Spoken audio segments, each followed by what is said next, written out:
Yeah, Paul, how are you? I know you're excited about our guest. I am an old friend, I think.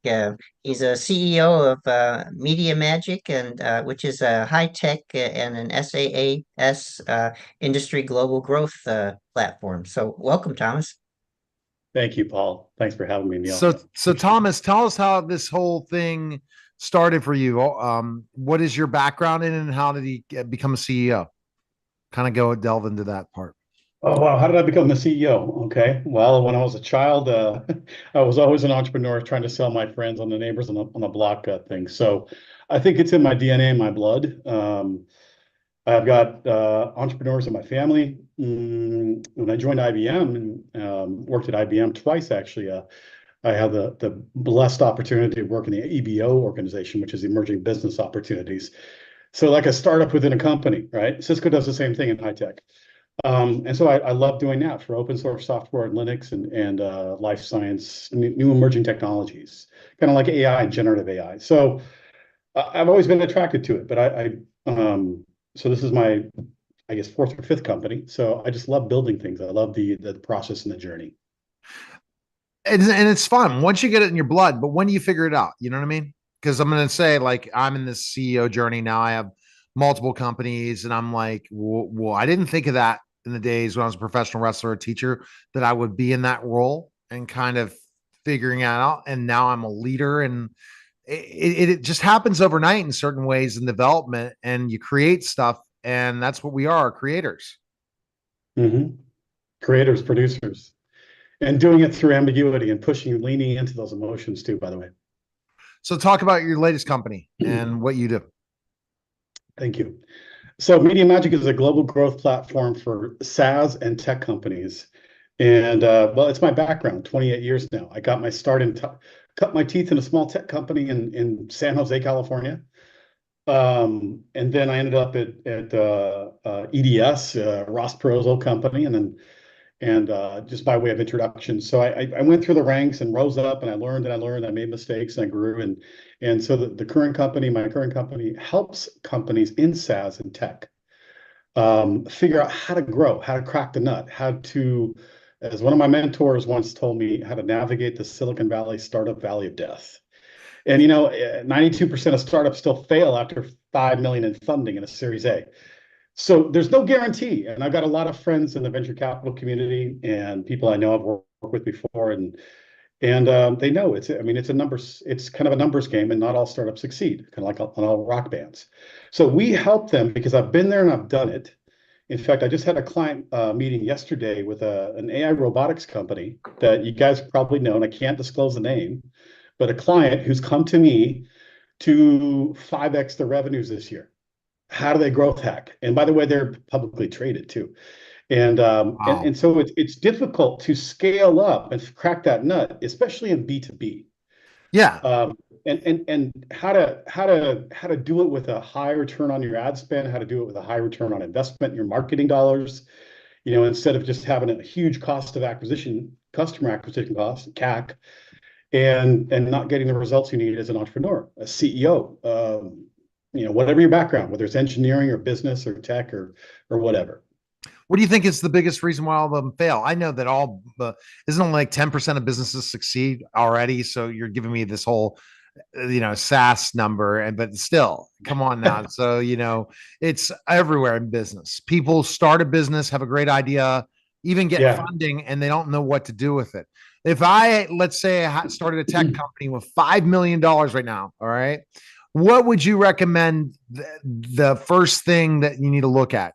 Like when they've never gotten a sale, because that's the hardest part when you take something to market. Is it really sellable? Sometimes it's Yeah. just not. Yeah. Great question, Neil. So I like storytelling, and by way of example, I have another client in Poland. They're in Krakow, and great, smart CEO, engineering background. He's built this company for last 8 years ground up. Super guy. A lot of respect for the team. Fantastic. It's an embedded software engineering services company.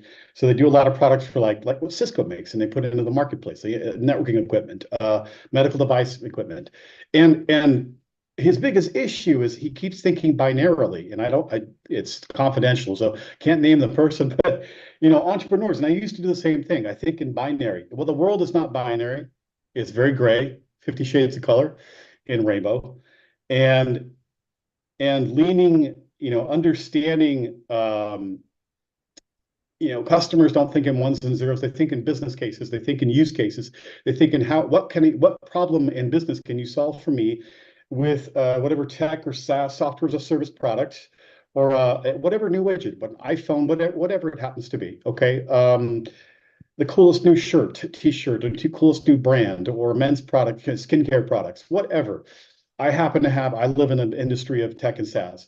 So, but it has to solve a business problem for the end customer. And so the biggest mistake entrepreneurs make is either, and with all due respect, because I've got 4 patents and in product management background, but they think in engineering terms, ones and zeros. But I was blessed. It's kind of a long-winded answer, but I've got a lot to say on this topic, and I teach my clients, and I'm giving the keynote in a couple of weeks in Warsaw too. But I was blessed in 2014 when I worked at a startup called Peaksy. I was director of technical sales. I was working with engineering teams in the oil and gas industry, and Frank Robinson was contracted to come on board and teach me how to sell, design, and build. Sell, design, and build. It's the inverse. And he called it the sync wave methodology. And I've adopted this as well. Frank, by the way, is the guy who invented the term MVP, minimum viable product. And the same goes through any industry. And you're right, back to what you said. Most companies fail. Most startups fail. Most businesses fail. But those who succeed really succeed. But Frank taught me how to sell, design, and build. And so I do the same thing with Media Magic, and I help our clients, and I help our clients do the same things. Get the invaluable feedback. Stuart Butterfield did this really well at Slack. A lot of people use Slack. They're acquired by much bigger company.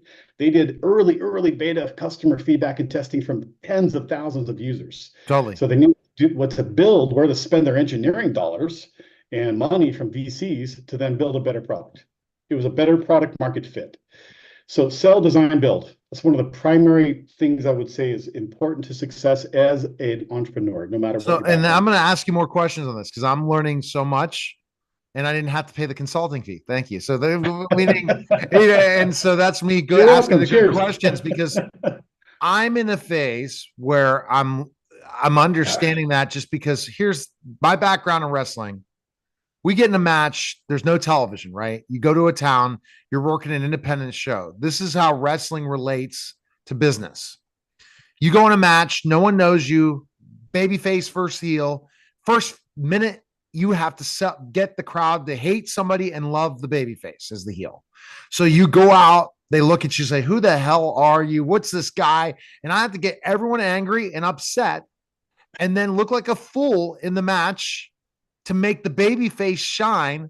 So we've sold them at the end of the day that they're into it. But if you go to a match and it's crickets, the crowd doesn't care, you know that you've not sold.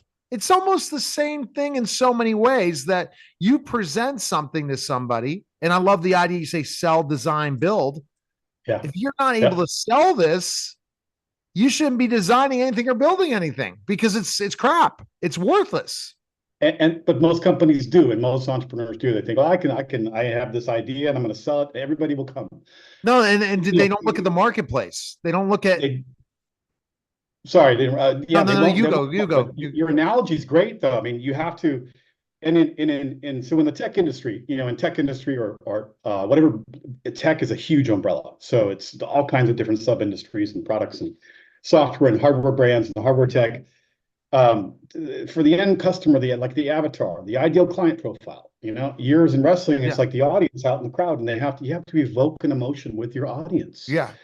And you must do that. I don't care if you're selling this, Magic Mouse here, or if you're selling chai in a restaurant or a cafe. Right. Well, my chai but here. The ideal customer avatar doesn't always have to be niche either, because you don't really know. It could shock you that it could be it could vary. And that's the mistake that a lot of coaches make. You got to go niche. Well, what if there's not enough people in the marketplace for niche? Or what if it's not really your ideal customer avatar? And that's a hard process that you have to go at the beginning. Go ahead. I'm just giving you my feedback. Yes. Yeah, and you don't know until you sell and you talk to customers, by the Right. way. That's what I And keep saying is you just because you're doing social media posts and you're yeah, getting people to the website and they're not buying. Have you had those customer conversations? Even yeah, with the book, even with the book, you can have customer conversations through direct messages. What do you think of this idea? Should I yeah, don't write a book till you get 1,000 people say, man, I'd read that book. And that's the mistake people make. yeah. I'm writing 3 books right now, by the way. Paul, you didn't know Oh, that. Yeah. we On have my we, other we hobby. have we have a publishing company, Hollow Man Publishing. I can explain that another time, but that's what Awesome. we've learned from our authors is this: if your book doesn't sell, it's not our fault in marketing. Sorry, it's we get you to the sales page, and no one converts. There's something missing. And Yeah. I think that so am I right about let And me see if I'm in the right I'm more kind of validating sell design build. You take this idea to market and sell it to investors. And figure out what they're really looking for and what the market's looking for, then you design it and then build it. Is that pretty much yeah, ideally, but you have to have like an MVP. So you have to have a minimum viable product to show a customer, right? So you got to have a like in publishing, right? What is it called? Well, not a manuscript? manuscript, right? Manuscript. Okay. Yeah. Manuscript. A manuscript. So you got to show kind of like, okay, what is the story? And then, okay, then you write more, right? Then you build more. Same concept, different analogy. But it's analogous. It's very analogous. And Frank Robinson taught me how to do this as well. So we've got an MVP. It's got a certain feature set of software. You show clients, you get them to use it, you get customers to use it, and then they give you feedback. And based upon that feedback, with a larger set of customers who have the same problem, by the way, an audience, a marketplace that's big enough to actually monetize it and make money, then you can go and develop the product into a next version minimum viable product MVP, or the general release version. And so marketing plays a big role in that. Growth hacking plays a big role in that. And this is what we do for clients at Media Magic. But whether it's us or another provider or company or another expert, quote unquote, I mean, I've been there and I've done it 3, 4 times now. And And I that's got the the important IBM thing. If you hired somebody and you did it for yourself, then you could do it for other people. Then you're pretty damn good. well, A lot of you people gotta can't do it for themselves, and then they try to sell services to other people that they couldn't do for themselves. So how the hell are they going to do yeah. for somebody else? Yeah, my client told me this yesterday. He's like, "Yeah, I took your meeting because I know you've been there and done it. You have authenticity. You have empathy." Yeah, I know exactly what you've been through. Up at night, losing sleep. How am I going to get this new customer? How am I going to build the product? How am I going to get the funding? How am I going to get, all these different things you struggle with as a CEO or as an executive in the business, right? And it's hard. It is really hard. So tell There's me a what your company does that's different. You said you talk about marketing, so media. So yeah. so do you guys do everything involving marketing for Not the group? not everything, but we do have a pretty robust service portfolio. So we'll do top of funnel B2B lead generation Mhm. and coupled with what I call the MVP CCP, which I learned from Frank, the minimum viable product charter customer program. How to go out and get anchor accounts, get that feedback we've been talking about for 10 minutes, right? And then get them to pay also. Maybe get them to pay for part of it. Improve the product along the process. Get invaluable priceless feedback. So in LinkedIn, and don't underestimate the power of top of funnel B2B email marketing plus LinkedIn Salesforce automation. So LinkedIn sales automation. We also provide social media ads, PPC ads that are highly targeted. It's all with the audience in mind, though, for our client. So with every client, we have to know you can't just take, okay, it's software as a service. The ideal client profile is the same for everybody. I don't care if you're in financial services or over in generative No, AI it's not. for something else. It's not the same. And so some marketeers try to do that for their customers or clients, and that's not the right way. And I'm really transparent about this. And our people appreciate that, by the way. Probably too direct or honest, but it is what it is. So it's different in each case. So it's the audience in mind. We develop the right messages, the right strategy, campaign plan, and then measure it all along with data. So we have a methodology that I developed. I actually I didn't patent it, but it's the demo methodology 4 years ago when I started the business. Define, execute, manage, measure, and optimize. Mm. And it's a repeating loop for clients to make sure we get the best results for them. And by the way, if we get higher return on investment and ROAS, then we can share in that success with our clients. So something we do a little bit differently as well. All right. If you So didn't, if you've been listening to that, Neil Patel and Marketing School Podcast, the commercial for LinkedIn with ROAS. I heard it in a LinkedIn B2B commercial on Marketing School Podcast. So it's funny. So I heard ROAS. So I didn't know ROAS still.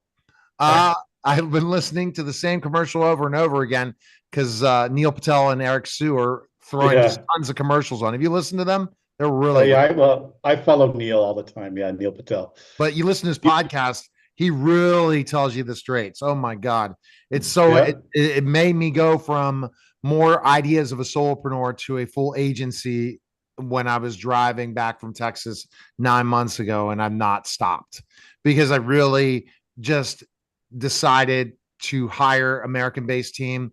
And I said, I'm out of this. I'm not going to make as much of a profit margin, but it was the best decision I made because I can get sales all day long.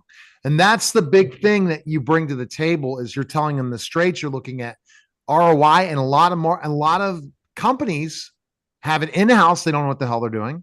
And then they outsource people. They can't market them out of a paper bag and they're trying to do it for somebody else. Oh, I created content. That doesn't matter. So what do you think of paid ads right now? Do you think there's a good return on investment in paid ads right now, or you think it's a pretty tough market? Well, it really depends on your, it depends on your ICP and the type of product or service you want to market.